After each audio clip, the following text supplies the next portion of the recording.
सरदार पटेल का बचपन एकदम सिंपल शुरुआत। एक ऐसा बचपन जो आज के बच्चों के लिए प्रेरणा का स्रोत बन सकता है। गुजरात में नडियाद नाम के एक छोटे से गांव में 31 अक्टूबर 1875 को एक साधारण परिवार में पैदा हुए वल्लभ भाई पटेल। यह गांव अपने आप में एक ऐतिहासिक धरोहर है, जहां की मिट्टी में संघर्ष और मेहनत की कहानियां बसी हुई हैं। बचपन से ही मेहनती और जिद्दी वल्लभ भाई का जीवन संघर्षों से भरा था, लेकिन उन्होंने कभी हार नहीं मानी। उनके अंदर एक अद्भुत दृढ़ता थी जो उन्हें हमेशा आगे बढ़ने के लिए प्रेरित करती थी। पापा जवेर भाई पटेल, मम्मी लाडवा देवी। परिवार खेती करता था। खेती ही उनकी आजीविका का मुख्य साधन था और इसी खेती ने वल्लभ भाई को मेहनत और अनुशासन का पाठ पढ़ाया। वल्लभ भाई भी खेतों में मदद करते थे, पढ़ाई में भी होशियार। खेतों में काम करने के बाद वे अपने पढ़ाई के लिए समय निकालते थे। उनकी मेहनत और लगन ने उन्हें एक होशियार छात्र बना दिया। बचपन में खेतों में काम किया और इस काम ने उन्हें जीवन की कठिनाइयों से लड़ने की ताकत दी। साथ में पढ़ाई भी की। गांव के स्कूल में पढ़ाई शुरू की, जहां उन्होंने अपने पहले शिक्षक से ज्ञान की पहली किरण पाई। गांव के स्कूल से पढ़ाई शुरू की और अपनी मेहनत और लगन से सभी को प्रभावित किया और आगे की पढ़ाई के लिए करमसद गया। करमसद में उन्होंने उच्च शिक्षा प्राप्त की और अपने सपनों को साकार करने की दिशा में कदम बढ़ाया। वकालत पढ़ने का सपना था और इस सपने को पूरा करने के लिए उन्होंने कड़ी मेहनत की, लेकिन घर में पैसे कम थे। आर्थिक तंगी के बावजूद उन्होंने अपने सपनों को नहीं छोड़ा। फिर भी हिम्मत नहीं हारी। उनकी दृढ़ता और संकल्प ने उन्हें कभी हार मानने नहीं दी। खूब मेहनत करके वकालत की पढ़ाई पूरी की। रात रात भर जागकर पढ़ाई की और अपने सपनों को साकार किया। वल्लभ भाई की मेहनत और जिद ने उन्हें वकालत की पढ़ाई पूरी करने में मदद की और उन्होंने अपने जीवन में एक नया अध्याय शुरू किया। और यहीं से शुरू हुआ उनका सफर, एक ऐसा सफर जो उन्हें भारत के सबसे महान नेताओं में से एक बना देगा। वकालत के दिन न्याय के लिए आवाज उठाई। सरदार वल्लभ भाई पटेल ने अपने जीवन के शुरुआती दिनों में ही यह ठान लिया था कि वे समाज में व्याप्त अन्याय और अत्याचार के खिलाफ लड़ेंगे। वकालत की पढ़ाई करके वल्लभ भाई पटेल अहमदाबाद आ गए। यहाँ उन्होंने अपने ज्ञान और कौशल का उपयोग समाज के कमजोर वर्गों की मदद के लिए किया। यहाँ उन्होंने वकालत शुरू की। उनकी वकालत का उद्देश्य केवल पैसे कमाना नहीं था, बल्कि समाज में न्याय और समानता स्थापित करना था। गरीबों और बेसहारों के लिए लड़े। उन्होंने हमेशा उन लोगों का साथ दिया जो समाज में हाशिए पर थे और जिनकी आवाज को दबाया जाता था। अन्याय के खिलाफ आवाज उठाई। सरदार पटेल ने कई बार अपने जीवन को जोखिम में डालकर भी अन्याय के खिलाफ संघर्ष किया। उनकी ईमानदारी और मेहनत से जल्दी ही उन्हें कामयाबी मिली। उनकी सच्चाई और न्यायप्रियता ने उन्हें जनता के बीच बेहद लोकप्रिय बना दिया। जब मैंने अहमदाबाद में वकालत शुरू की तो मेरा मकसद था गरीबों और बेसहारों के लिए न्याय दिलाना। मैंने हमेशा यह सुनिश्चित किया कि किसी भी गरीब को न्याय से वंचित न रहना पड़े। एक बार एक गरीब किसान का केस लड़ रहे थे। यह किसान अपने परिवार के साथ बहुत ही कठिन परिस्थितियों में जी रहा था। सामने वाले वकील बड़े और दबंग थे।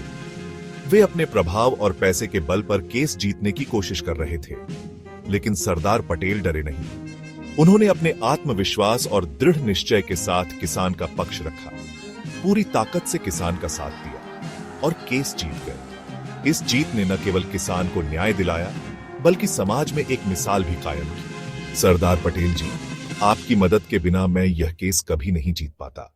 आपका बहुत बहुत धन्यवाद। आपकी इस मदद ने मेरे परिवार की जिंदगी बदल दी। यह मेरा फर्ज था। मैंने हमेशा यह माना है कि न्याय की लड़ाई में हम सभी का योगदान होना चाहिए। न्याय की लड़ाई में हम कभी पीछे नहीं हटेंगे।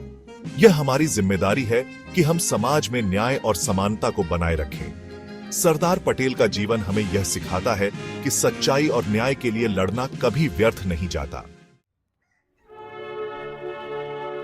गांधी जी का असर आजादी की लड़ाई में शामिल। 1917 में गांधी जी से मिले। गांधी जी की सादगी और देशभक्ति ने उन पर गहरा असर डाला। गांधी जी के साथ मिलकर आजादी की लड़ाई में कूद पड़े। वल्लभ भाई, देश को आपकी जरूरत है। हमें अंग्रेजों के खिलाफ एक होना होगा। गांधी जी, मैं आपके साथ हूं। मेरी जिंदगी अब देश के लिए है। गांधी जी की बातों से प्रेरित होकर सरदार पटेल ने अपनी जिंदगी देश के लिए लगा दी। विदेशी सामान का बहिष्कार किया, स्वदेशी अपनाने को कहा, लोगों को अंग्रेजों के खिलाफ लड़ने के लिए तैयार किया। बारडोली सत्याग्रह, किसानों के हक की लड़ाई।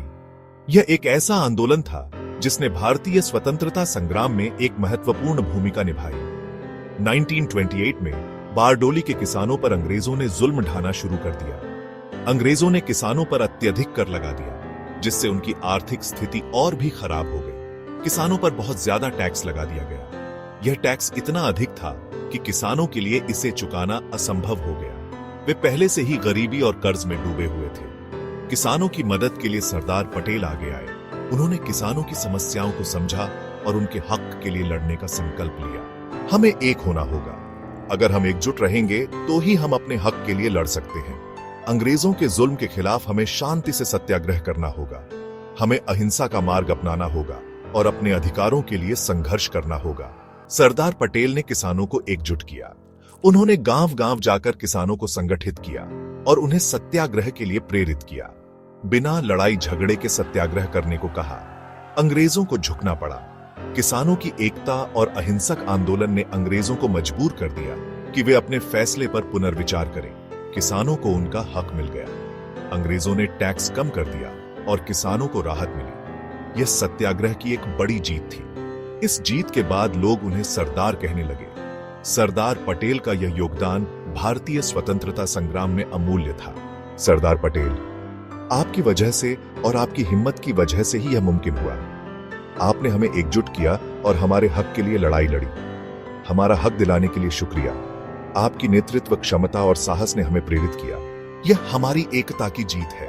जब हम एकजुट होते हैं तो हम किसी भी चुनौती का सामना कर सकते हैं। हमें अपने हक के लिए हमेशा लड़ना चाहिए।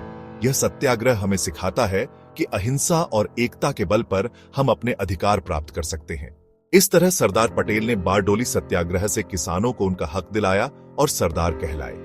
यह आंदोलन भारतीय स्वतंत्रता संग्राम में एक मील का पत्थर साबित हुआ और हमें सिखाया कि एकता और अहिंसा के बल पर हम किसी भी अन्याय का सामना कर सकते हैं। सरदार पटेल अंग्रेजों के खिलाफ बोलने से कभी नहीं डरे। उनकी हिम्मत अंग्रेजों के लिए मुसीबत बन गई थी। नमक सत्याग्रह, भारत छोड़ो आंदोलन में बढ़ चढ़कर हिस्सा लिया। कई बार जेल गए, लेकिन उनकी हिम्मत कभी नहीं टूटी। जेल से भी देशवासियों को मैसेज भेजते थे। उनका मैसेज था, मत डरो, लड़ो, आजादी तुम्हारा हक है। भारत का एकीकरण, 562 रियासतों को मिलाया।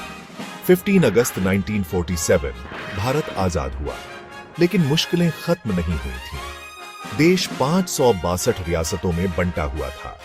इन रियासतों को भारत में मिलाना बहुत जरूरी था। यह काम सरदार पटेल को दिया गया। सरदार पटेल ने बहुत मेहनत की, राजाओं से बात की, उन्हें समझाया। उनकी अक्लमंदी से सब रियासतें भारत में मिल गईं। लौह पुरुष का पक्का इरादा, मुश्किलों का सामना। भारत को एक करना आसान नहीं था।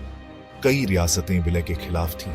हैदराबाद के निजाम और जूनागढ़ के नवाब ने भारत में मिलने से मना कर दिया, लेकिन सरदार पटेल नहीं माने। उन्होंने कहा, भारत की एकता से कोई समझौता नहीं। आखिरकार हैदराबाद और जूनागढ़ भी भारत में मिल गए।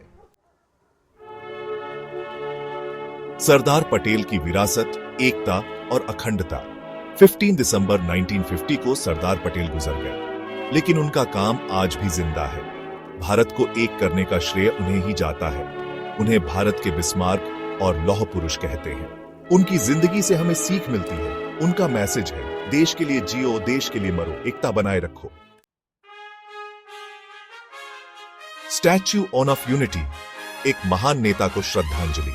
आज गुजरात में नर्मदा नदी के किनारे सरदार पटेल का बहुत बड़ा स्टैच्यू है, स्टैच्यू ऑफ यूनिटी। यह स्टैच्यू उनकी महानता दिखाता है। स्टैच्यू ऑफ यूनिटी हमें याद दिलाता है सरदार पटेल की जिद, उनके त्याग और समर्पण की। उन्हें हमेशा याद रखा जाएगा भारत के लौह पुरुष के रूप में।